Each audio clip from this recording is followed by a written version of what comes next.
Imagine boarding a plane with nothing but dreams, only to find yourself trapped in a nightmare. This is the story of Given Pachepa. 20 years ago, a young orphan from Zambia named Given Pachepa embarked on a journey to America, filled with hope and excitement.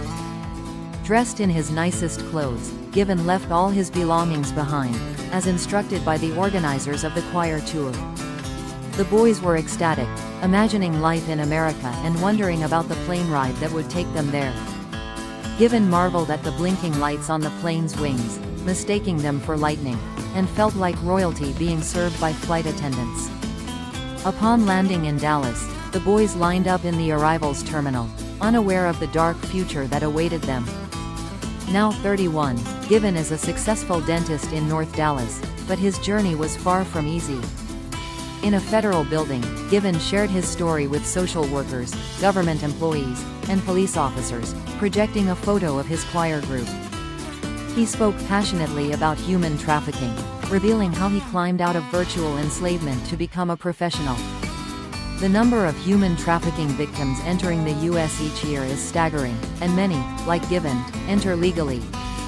Given's journey began in a classroom at Highland Baptist Church School in Kalingalinga, where he first heard the choir practice.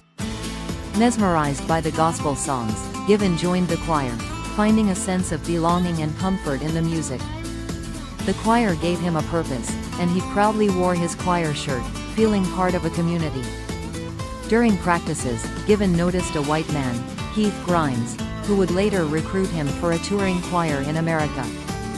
Grimes promised education and payments to their families, but the reality was far from what he had promised.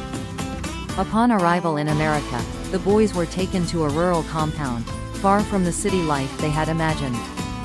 They were measured for uniforms and shown their living quarters, a mobile home with bunk beds. The boys crisscrossed the country, performing multiple concerts a day, with no time for school. Grimes's temper flared when the boys asked about education, leaving them despondent and fearful. The boys were threatened with being sent home if they showed any signs of insubordination. Grimes's health deteriorated, and after his death, tensions rose under the management of his daughter, Barbara Martins. Martins played favorites, searched the boys for gifts, and blamed them for the complaints against TTT. The boys were eventually paid a meager salary, most of which was taken back to cover expenses. Fed up, Given and the other boys decided to leave, seeking help from an INS agent.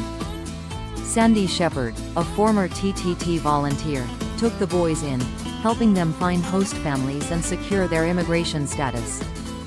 Given enrolled in public school, struggling to catch up academically but steadily improving with Sandy's help. He found it hard to trust adults, but the Shepards eventually won him over, allowing him to act his age. Given began speaking publicly about his story, raising awareness about human trafficking. He graduated from high school and set his sights on a career in dentistry, wanting to help others. After years of hard work, Given became a dentist, with dreams of opening a clinic in his hometown. Despite the scars of his past, Given continues to tell his story, hoping to prevent others from experiencing the same fate. From a stolen youth to a life of purpose, Given Pachepa's journey is a testament to resilience and hope. Keep dreaming, keep fighting.